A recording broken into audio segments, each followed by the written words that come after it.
ये अवसर आज जयदेव भवन ठारे ये कार्यक्रम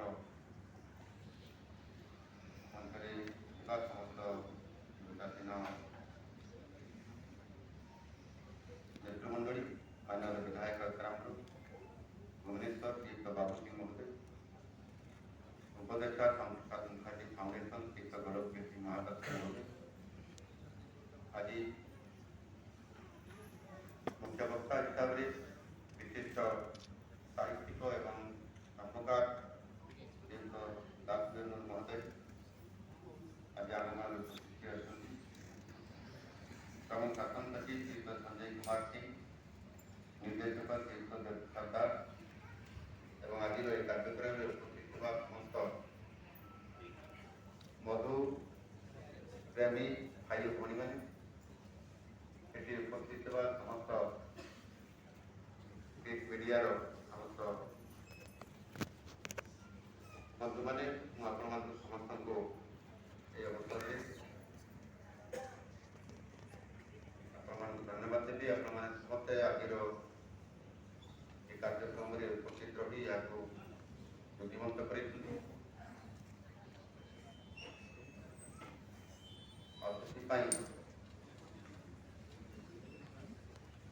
समस्त को स्वागत और अभिनंदन यही अवसर आम ओडिया जातिर स्वाभिमान प्रतीक कुलपुत्र उत्कल गौरवंकर उत्कल गौरव को विनम्र श्रद्धांजलि अर्पण कर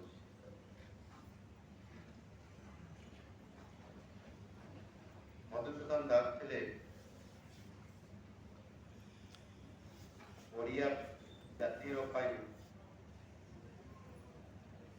स्वप्नद्रष्टा प्रथम स्वप्नद्रष्टा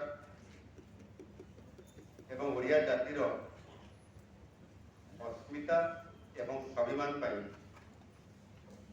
संपूर्ण भाव में ये ओडिशा को से जागृत करते सबुठार दीटी बड़ कथा को नहीं आज ये प्रदेश सहित सारा भारत में आज से आम निश्चित भाव में आशीर्वाद गर्व कर मो ओडिया भाई बढ़िया मो ओडिशा आज सबको आगे ये कथा जो जिते कहते ये प्रकार अस्मिता प्रतिष्ठा करेगा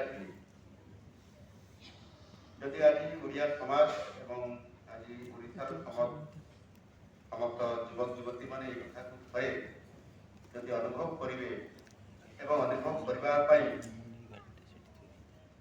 जदि जानापी चाहिए ताले निश्चित भाव ये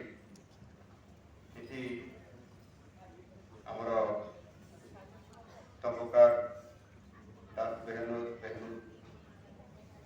महोदय कहते बेले बेले कथा लिखला बेले बेले कथा भाविला कौ परिस्थिति देकी कौ बाटर केमी जावाई पड़ो आम स्वप्न सुधा भावी पार ना से कम को से अति साहस सहित करुले से लिखला बेले भाविला बेले देह केमी कौन हो जाए तेना वास्तविक ओडिया अस्मिता और स्वाभिमान को जागृत कर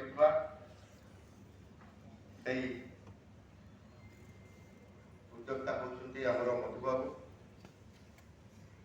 जे कि ब्रिटिश पराधीन भारत में ओडिया मान स्वाभिमान निरंतर भाव लड़े कर व्यक्ति मधुबाबू आम जातिर गर्व और गौरव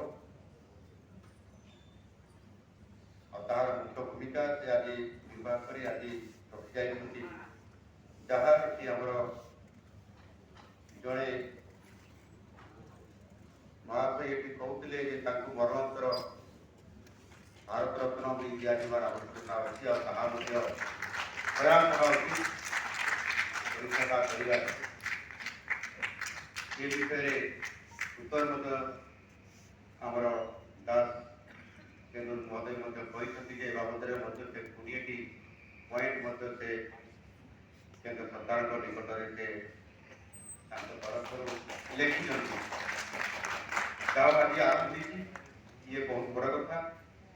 ସେଥିରେ ସରକାର ମଧ୍ୟ ଏହାକୁ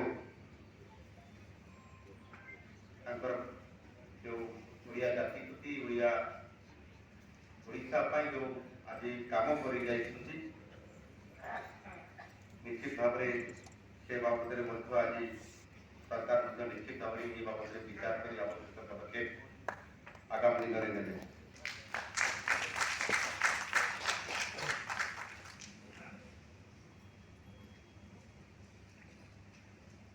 ତାଙ୍କର ଜୀବନ ସଂଘର୍ଷ ହୋଇଥିଲା, ଏକଥା ଏଠି ସମସ୍ତ ବକ୍ତା ମାନେ ଏଠି କହିଯାଇଛନ୍ତି। ମୁଁ ବି ଲମ୍ବା କହିବା ପାଇଁ ଚାହୁଁନାହିଁ। ତାଙ୍କ ବିଷୟରେ ତାଙ୍କର ଇତିହାସ କି ସମସ୍ତ କଥାକୁ ଏଠି କହିଯାଇଛନ୍ତି। ଆଉ ସେଥିପାଇଁ ଆମ ସମସ୍ତଙ୍କର ଗୋଟିଏ ଆଜି ଯେଉଁ ଆମେ ଆଜି ଓଡ଼ିଆ ଅସ୍ମିତା କଥା, ଓଡ଼ିଆ ସମ୍ମାନ କଥା ଯାହା ଆଜି ଆମେ କହୁଛନ୍ତି, ଆଜି ଯେଭଳି ଭାବରେ ସେ ଲଢ଼େଇ କରି ସଂଘର୍ଷ କରି ତାଙ୍କ ସଂଘର୍ଷମୟ ଜୀବନ ଭିତରେ ଆଜି ଆମକୁ ସ୍ୱତନ୍ତ୍ରତା ଦେଇପାରିଛନ୍ତି। ଆଉ ସେଥିପାଇଁ ଆମେ ସମସ୍ତେ ୟା ଉପରେ ଅଧିକ ଓଡ଼ିଶାକୁ ଆଗକୁ ନେବା ପାଇଁ ତାଙ୍କର ଯେଉଁ ପ୍ରେରଣା, ତାଙ୍କର ଯେଉଁ ଉତ୍ସାହ, ଏ ସମସ୍ତ କଥାକୁ ନେଇକରି ଆମେ ବହୁତ ଆଗକୁ ଆଗାମୀ ଦିନରେ ଯାଇପାରିବ। ଆଉ ସେ କଥାକୁ ମଧ୍ୟ ଆଜି ଆମେ ସମସ୍ତେ ଏହାକୁ ଚର୍ଚ୍ଚା ଆଲୋଚନା କରିବା ଦରକାର। ଏଥିରେ ଆଲୋଚନା ଚକ୍ର କରିକି ମଧ୍ୟ ତା ଉପରେ ଅଧିକ ଆମେ ପ୍ରତିମନ୍ତ ହେଇପାରିବା। ଆଉ ସେ ଯେଉଁଭଳି ଅବସ୍ଥାରେ ସବୁଠାରୁ ବରିଷ୍ଠ ଥିଲେ, ସିନିୟର ଥିଲେ, ତାଙ୍କଠାରୁ ଅନ୍ୟ ସମସ୍ତେ ଜୁନିୟର ଥିଲେ। ଆଉ ସେ ମଧ୍ୟ ସେ ସମୟରେ ଯେଉଁ ଚାକିରି କରିବା ପାଇଁ ଯାଇ ସେଥିରେ ଅଧିକ ପାଠ ପଢ଼ିବା ପାଇଁ ମନ କରିଲେ, ଯାହା ଏଠି କହୁଥିଲେ, ବାସ୍ତବିକ ତାଙ୍କ ଜୀବନର ଗତିପଥ ବଦଳିଗଲା ସିନା, କିନ୍ତୁ ଓଡ଼ିଶାର ଗତିପଥକୁ ମଧ୍ୟ ସେ ବଦଳେଇଥିଲେ। ଆଉ ଯେଉଁଥିପାଇଁ ଆଜି ଆମେ ଓଡ଼ିଆ କଥା କହି ଆଜି ସମ୍ମାନରେ ବଞ୍ଚି ପାରୁଛନ୍ତି। ପ୍ରଥମ ଗ୍ରାଜୁଏଟ୍, ପ୍ରଥମ ଓଡ଼ିଆ ବିଦେଶ ଯାତ୍ରୀ, ପ୍ରଥମ ଓକିଲ, ପ୍ରଥମ ଓଡ଼ିଆ ଶିଳ୍ପପତି। ଆଉ ସେ ସମୟରେ ଯେଉଁ ବିଧାନ ପରିଷଦ ତଥା କେନ୍ଦ୍ରୀୟ ବିଧାନସଭା ଯେଉଁ ଥିଲା, ସେଥିରେ ସେ ନେତୃତ୍ୱ ନେଇ କେତେ କ'ଣ କାମ ମଧ୍ୟ କରିବା ପାଇଁ ସେ ଉପସ୍ଥାପନା କରିଥିଲେ, ଲଢ଼େଇ କରିଥିଲେ। ନିଜର ସମ୍ମାନ କଥାକୁ ସେ କେତେବେଳେ ମଧ୍ୟ କମ୍ କରି ରଖିଥିଲେ ବା ତା ଉପରେ କମ୍ପ୍ରମାଇଜ କରିନଥିଲେ। ଯେଉଁଥିପାଇଁ ଯେତେବେଳେ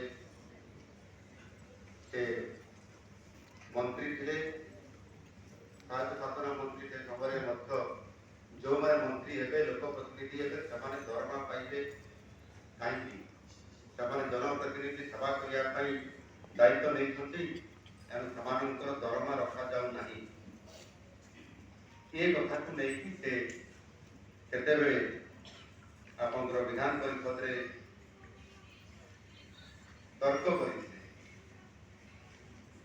ଯେହେତୁ ତାଙ୍କ ତର୍କ ଆସିବା ପରେ ତାହା ସେଥିରେ ଅଗ୍ରାହ୍ୟ ହୋଇଯାଇଥିଲା, ସେ ସଙ୍ଗେ ସଙ୍ଗେ ମନ୍ତ୍ରୀ ପରିଷଦରୁ ମଧ୍ୟ ଇସ୍ତଫା ଦେଇଥିଲେ। ଛୋଟ ଛୋଟ କଥାରେ ମଧ୍ୟ ଏତେ ବଡ଼ ଅଭିମାନ ତାଙ୍କର ରହିଥିଲା, ସ୍ୱାଭିମାନୀ ରହିଥିଲା। ତେଣୁ ଆଜି ତାଙ୍କ ବିଷୟରେ ଅନେକ ଚର୍ଚ୍ଚା ଆଲୋଚନା କଲେ ମଧ୍ୟ ସରିବ ନାହିଁ। ଛୋଟ ଛୋଟ କଥାରୁ ନେଇକରି ଯେତେବେଳେ ତାଙ୍କ କଟକ ସ୍ଥିତ ସତ୍ୟଭାମାପୁର ଗାଁକୁ ଗଲାବେଳେ ମୋର ମନେ ପଡ଼ୁଛି, ଆଜି ମୋତେ ମନେ ପକେଇ କହୁଥିଲେ ଗୋଲକ ଭାଇ, ଯେ ତାଙ୍କ ଗାଁର ସେଇ ସତ୍ୟଭାମାପୁରରେ ତାଙ୍କର ଘର, ତାଙ୍କର ଏନ୍ତୁଡ଼ି ଶାଳ, ତାଙ୍କର ସେଇ ପୋଖରୀ ଏବଂ ଯୋଉ ଯୋଉ ସ୍ଥାନରେ ଯାହା ଅଛି ସେ କୋଉଠି ରହୁଥିଲେ, କୋଉଠି ଜନ୍ମ ହେଇଥିଲେ, ଏ ସମସ୍ତ କଥା, କୋଉଠି ତାଙ୍କର ଚଷମା, କୋଉଠି ଚଷମା ବିଷୟରେ, କୋଉଠି ବଙ୍କୁଲି ବାଡ଼ି ବିଷୟରେ, ଦୋସରା, ଶାଲ ଏବଂ ଶେଷରେ ତାଙ୍କର ଯୋଉ ପଗଡ଼ି, ଏ ବିଷୟରେ ଅନେକ ଷ୍ଟୋରି ଅଛି, କଥା ଅଛି। ଆଉ ତାକୁ ନେଇକରି ମଧ୍ୟ ନିଶ୍ଚିତ ଭାବରେ ଆମେ ଜ୍ଞାନ ଆହରଣ କରିବାର ଆବଶ୍ୟକତା ମଧ୍ୟ ଅଛି। ଆମେ ଛୋଟ ଥିଲାବେଳେ ତାଙ୍କ ବିଷୟରେ କବିତା, ତାଙ୍କ ବିଷୟରେ ପଦ୍ୟରେ ଲେଖାଯାଇଥିବା କିଛି ଆକୃତି ଆମେ